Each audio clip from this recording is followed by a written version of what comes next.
Okay, so today actually we can talk about Prashant Kishore. Kishore is such a phenomena. People don't even know what he does actually.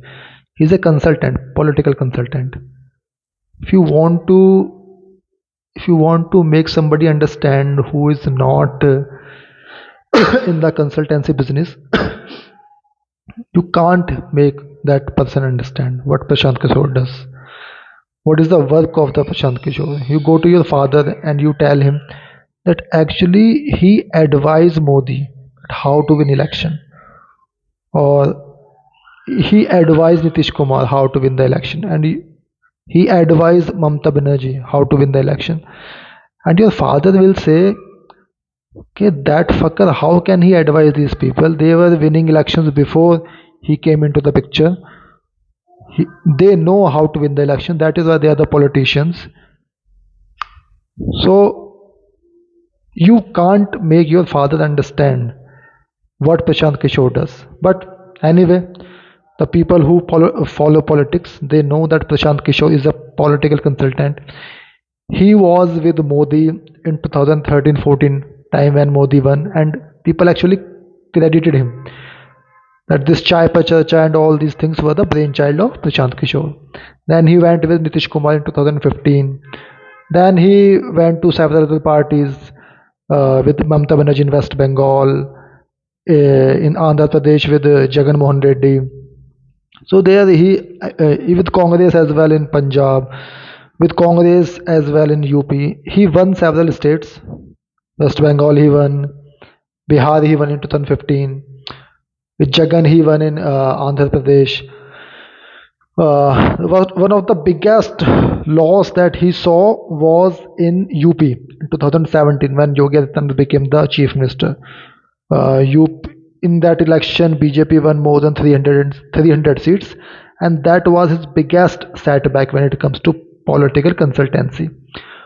But after that, he went with Mamta Banerjee and he won the West Bengal.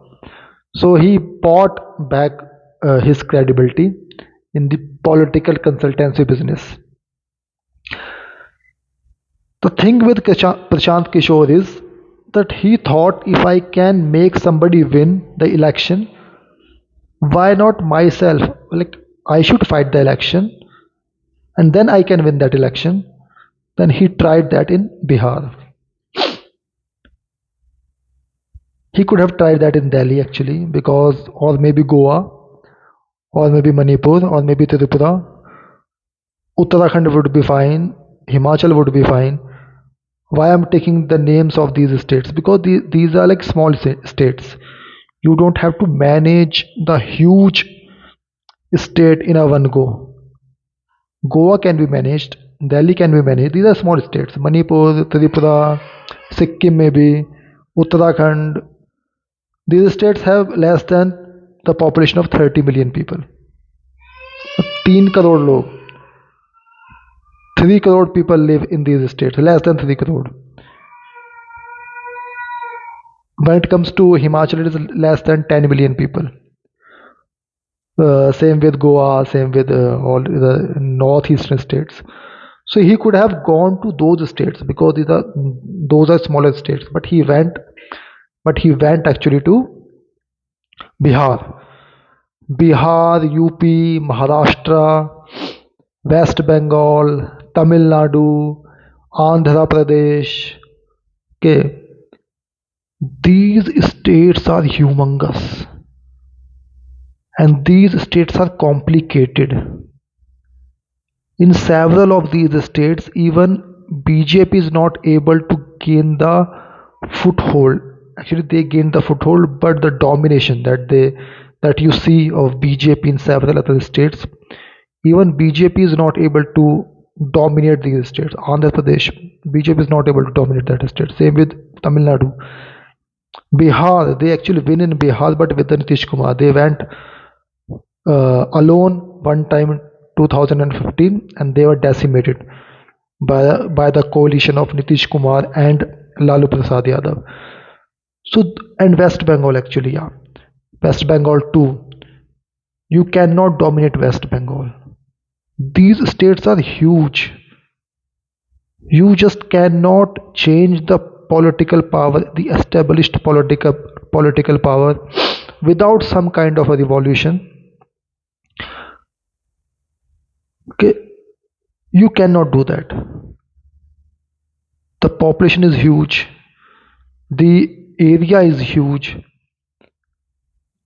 You need established political history, you need established political people who are fighting from your party, you need the established ground workers from your party, then only you can win these states. He was able to win Bihar in 2015, but it was on the back of the workers of Nitish's party and on the back of the workers of the RJD's party. They already had the faces, they already had the workers, they already had the political history. People knew them, people knew about them. I'm not sure that in Bihar, people who are too political, only they know about Prashant Kishore. The normie, the normal voter, do not care who the hell is Prashant Kishore. And the people who know, who are too political and they know about Prashant Kishore, they are not going to vote for Prashant Kishore. The Yadav guy who is living in Motihari, he's not going to vote for Prashant Kishore no matter what he says. A Muslim who is living in Kishanganj, he is not going to vote for Prashant Kishore no matter what he says. A Kurmi who is living in Patna, no matter Prashant Kishore, whatever he says, he is not going to vote for Prashant Kishore. They have their own parties. Upper caste guy, again living in some suburb of Patna, he is not going to vote for Prashant Kishore. They all have their parties. They all have their this fighting arena in Bihar. They want to dominate each other, and they know which party can help them to dominate that other caste or other group. Prashant Kishore is offering what jobs and employment and economy. But these parties are also RJD is not saying that we won't give you the jobs. See, they are also promising the jobs. Congress is not saying that they won't give the jobs. They are also promising the jobs. Same with BJP. Same with JDU. Everybody is promising jobs. So saying that he promised the jobs, okay, and other parties are not promising jobs. Other parties are also promising jobs. So he's not giving something new. And they know that when Lalu Prasad Yadav came in 1990s, he promised the upliftment of the poor, but that did not happen. Then Nitish Kumar came. He promised the upliftment of the poor. That did not happen.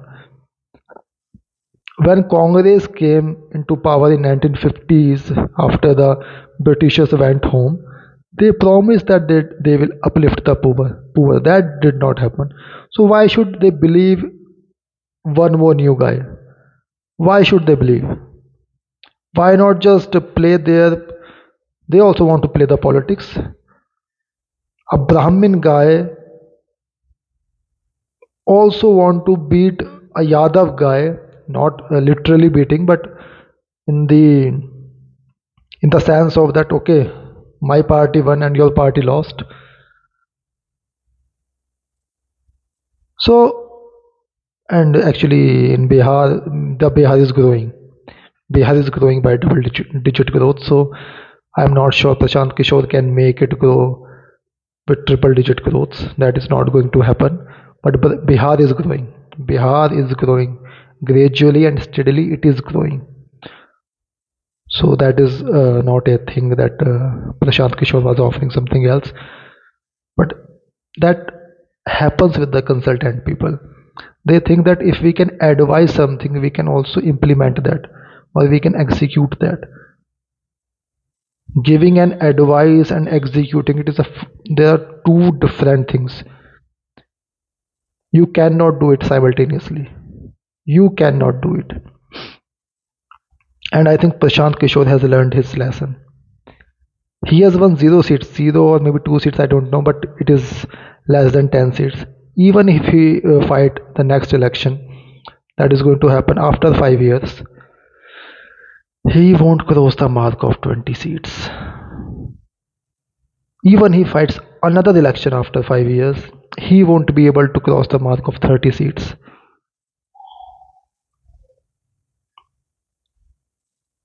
So he can think that he want to be a kingmaker, or he want to be a king, or at least a kingmaker. But I think he has to go back. He has to go back in his consultancy business. That is what he does best, or at least seems to the outsiders that that is the thing that he can do best. There is no hope for Prashant Kishore. There is hope for Bihar, but there is no hope for Prashant Kishore in Bihar politics. He cannot unseat the established power. There is no revolution that is taking place in Bihar, like Nepal revolution or Sri Lankan revolution. There's no Gen Z is coming on the streets. Nothing is happening there. So it is a moot point. It is literally a moot point to fight as an outsider. Go and join some party, become an MLA, prove that you can do the work on the ground, then become a minister. Then maybe if your luck is there or stars aligns, then you can become a chief minister from that established party. But if you think, and he actually knew that he's not going to win. That is why he did not fight even the MLA election by himself. He knew about that. But still he forced, or maybe, yeah, he forced actually his workers to do the work of the people who were fighting the MLA election from his party. They lost their deposits, several of them lost their deposits without any avail. But yeah, it is a lesson for him. He is reaching 60. So you also understand this, you guys, the listeners, do not give up. He's not giving up even when he's reaching to 60. So why should you give up? Enjoy this life. Work as hard as you can. Don't give up. Think Prashant Kishore as your ideal. He's not giving up. He's he's a millionaire, not a billionaire, but millionaire. He is. Still, he wants to earn something else. So yeah, you can also do that. Keep doing the work. Yeah, this is my two bits. Bye.